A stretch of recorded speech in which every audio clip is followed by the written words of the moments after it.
Terima kasih masih bersama kami dan kita masih akan membahas tentang program Bangga Kencana dan percepatan penurunan stunting. Di segmen sebelumnya kita sudah mengetahui bagaimana pendapat dari Pak Haji Sungkono dan juga dari Bapak Kuku dan juga Bapak Haryadi tadi. Nah sekarang nggak adil kalau misalnya dari sisi perempuan ya.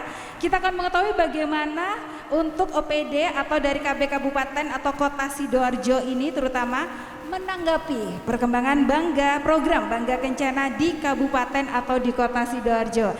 Ibu Ainur Amalia, sejauh ini seperti apakah perkembangannya, Bu? Nggih, matur nuwun. Yang saya hormati Pak Sungkono, Pak Dr. Hari, Pak Kukuh. Saya menggarisbawahi dan menambahkan sedikit saja terkait dengan perkembangan di Kabupaten Sidoarjo ini. Kalau secara data EPPGM prevalensi Sidoarjo sudah cukup turun 7,6%, tetapi dengan prosentase kecil ini bukan berarti tugas kita selesai. Instruksi penurunan stunting ini merupakan instruksi secara makro oleh Presiden Republik Indonesia Pak Jokowi melalui peraturan presidennya tahun nomor 72 tahun 2021. Ini merupakan kerja keras kita bersama untuk bersama-sama dengan masyarakat, bersama-sama kita berpartisipasi agar percepatan penurunan angka stunting di Kabupaten Sidoarjo ini betul-betul maksimal. Bahkan semangat kita di Kabupaten Sidoarjo ini bahwa Kabupaten Sidoarjo harus zero stunting. Oke, seperti itu. Sepakat, boleh kita berikan tepuk tangan.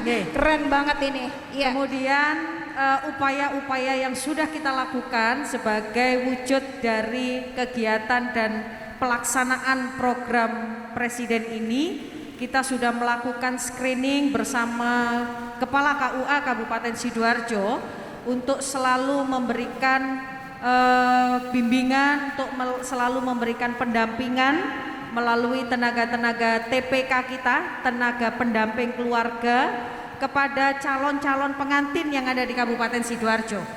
Karena memang dari calon pengantin inilah yang nantinya sebagai dasar dan ujung tombak kita untuk memberikan dan untuk mendapatkan keturunan-keturunan yang berkualitas dan yang sehat. Setuju. Saya kira begitu.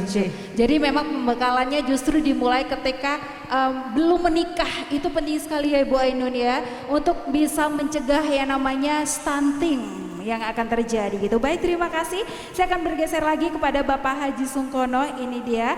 Nah, sekarang untuk bisa menciptakan SDM yang unggul di masa depan, kita pasti membutuhkan persiapan-persiapan di Bapak Sungkono, ya kan? Kira-kira seberapa penting Pak untuk upaya percepatan penurunan stunting ini berhubungan dengan SDM unggul di masa depan?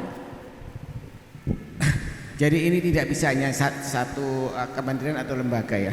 Harus seluruh pihak terkait. Kalau di kementerian ada Menteri Pendidikan, ada Menteri Kesehatan, ada BKKBN sendiri, termasuk juga dari aspek-aspek yang lain, polisi regulasi yang akan dikeluarkan. Karena pemerintah ini tidak bisa berjalan tanpa rencana. Buat usaha saja punya konsep planning ya. Bangsa kita mau direncanakan tahun 2024 sebagai punya bonus demografi ini sebagai sumber daya utama yang kita andalkan adalah SDM ya.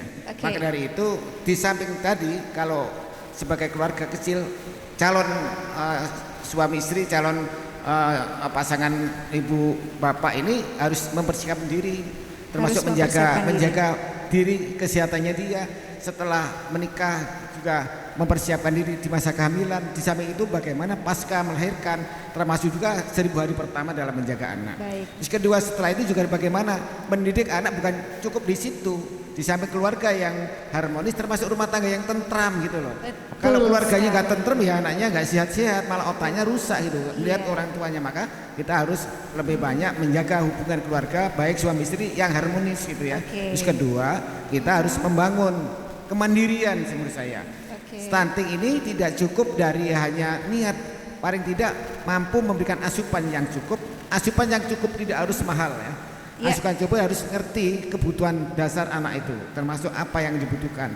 Barang-barang yang berkualitas belum tentu barang mahal, maka dari itu ibu bapak harus kreatif dalam rangka menjaga asupan anak, termasuk susu, termasuk kalau habis melahirkan hari-hari pertama melahirkan, masa bulan-bulan tertentu ada ASI yang cukup sebagai imun alat atau obat yang bisa menjaga kesehatan anak di masa melahirkan pertama itu. Jangan sampai air susu itu dibuang percuma, karena banyak saya melihat itu ibu-ibu muda merasa kalau melahirkan itu mungkin kalau menyusui secara natural mungkin merasa malu, kedua mungkin merasa dirinya berubah posturnya, itu juga tanggung jawab keluarga. Padahal itu sangat-sangat Padahal itu bagus sangat sekali penting. ya, situ ya, Pak, Kalau supaya memang mau membangun keturunan atau membangun rumah tangga yang hebat, itu juga berani berkorban. Betul. Jangan betul. sampai hanya ASI diremehkan itu, diganti dengan susu buatan atau betul. yang susu kaleng macam-macam itu. Iya. Sesungguhnya itu hanya bagian tambahan saja sih menurut saya. Bila perlu menyusui sampai 3 tahun, disusui terus oleh ibunya.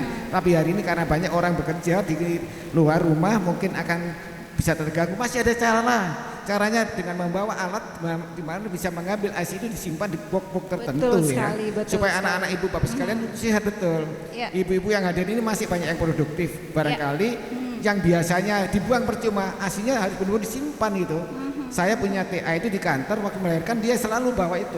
Nah, Justru itu kita memang harus bangga untuk betul, bisa memberikan bangga. ASI pada Saya anak ini kita untuk ya Pak keluarga Sugeng. saya. Jangan Setuju, sampai ya.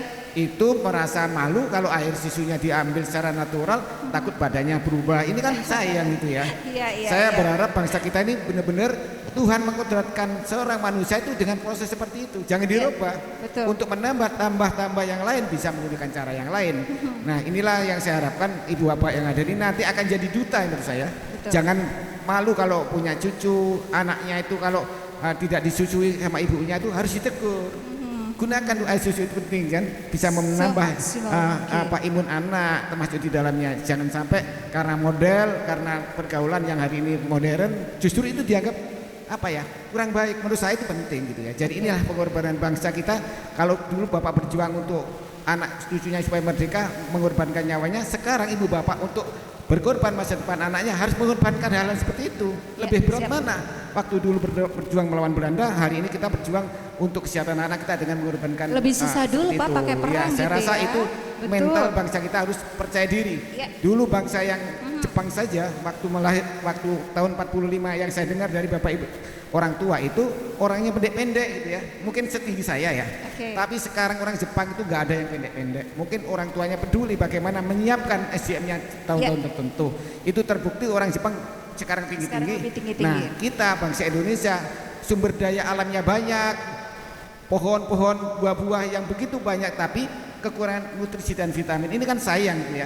Maka dari itu dengan alam yang lebih sehat seperti ini, lebih punya keunggulan, harus bisa dinikmati oleh seluruh warga negara Indonesia. Jangan sampai banyak tanaman, banyak ikan, banyak sumber alam yang ada di sekitar kita, termasuk baik nabati dan yang lain, termasuk juga hewani, termasuk juga protein yang ada di kandungan ikan-ikan itu harusnya dinikmati oleh bangsa Indonesia supaya bangsa kita jadi tinggi besar semuanya.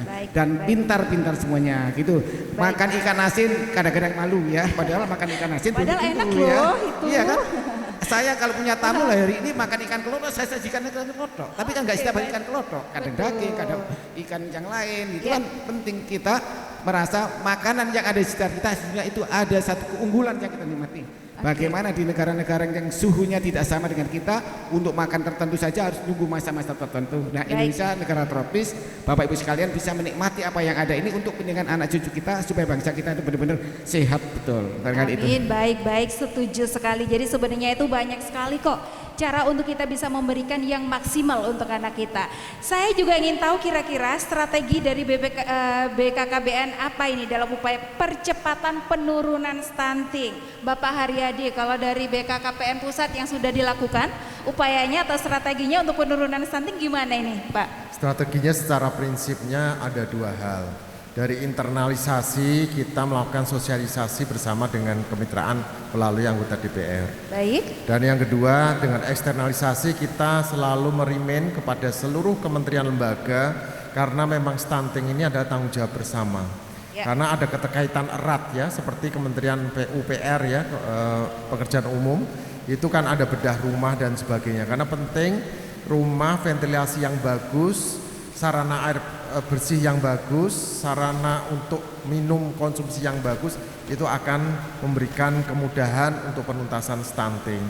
Dan juga penyakit-penyakit menular maupun tidak menular juga melalui Kementerian Kesehatan. Ini tentunya perlu memberikan pemahaman yang simultan pada semua masyarakat bangsa kita, karena stunting ini dari berbagai macam sudut, tidak hanya salah satu sisi saja, karena adalah tanggung jawab kita bersama. Itu yang mungkin secara implementasi Bapak Ibu pasti akan lebih paham. Baik. Nanti saya juga ingin tahu kira-kira kalau dari BKKBN Provinsi apa ini strateginya, tapi kita istirahat sebentar, kita break dulu pemirsa. Setelah yang satu ini kita masih akan membahas lagi bagaimana tentang program Bangga Kencana dan juga percepatan penurunan stunting.